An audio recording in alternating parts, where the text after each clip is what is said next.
Salut, je m'appelle Adrien Cornet, je suis travailleur à la raffinerie de Grandpuits et délégué syndical pour la CGT. La situation actuelle de la raffinerie de Grandpuits, c'est que le 10 juin, le directeur Raffinage Europe est venu annoncer que potentiellement le groupe Total pouvait fermer les unités de raffinage parce que le PLIF, le pipeline qui alimente en pétrole brut la raffinerie de Grandpuits, est endommagé et il se pourrait qu'il ne le répare pas.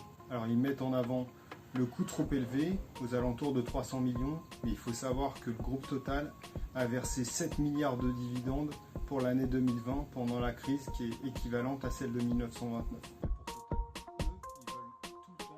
À la CGT, on pense que fermer une raffinerie, c'est aller produire du carburant dans des pays où les normes sociales et environnementales sont plus basses que la France. Et nous, on s'oppose à ça parce qu'on dit les normes sociales et environnementales les plus hautes pour protéger l'environnement et les travailleurs, c'est en France qu'on les a. Alors on doit produire du carburant en France et répondre aux besoins. On n'a pas d'infos sur le sujet. L'opacité de la direction est telle qu'aujourd'hui on n'a aucune réponse à nos questions. Mais de toute façon, nous à la CGT, on s'obstine et on se battra jusqu'au bout pour défendre les unités de raffinage.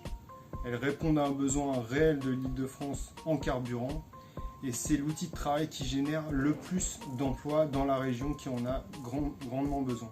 Alors notre stratégie pour empêcher la fermeture des unités de raffinage, c'est de construire le rapport de force le plus haut que Total n'ait jamais connu.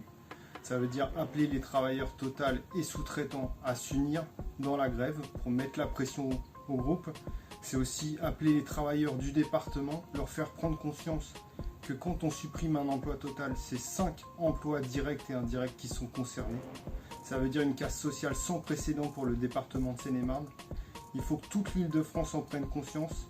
Il faut que tout l'ensemble de notre classe se mette derrière avec les raffineurs pour lutter et empêcher la fermeture des unités de raffinage à Grandpuits. Nous devons nous battre collectivement et faire comprendre à Total, la tête de pont du CAC 40 en termes de bénéfices, que non, les travailleurs ne vont pas payer la crise et on se battra jusqu'au bout.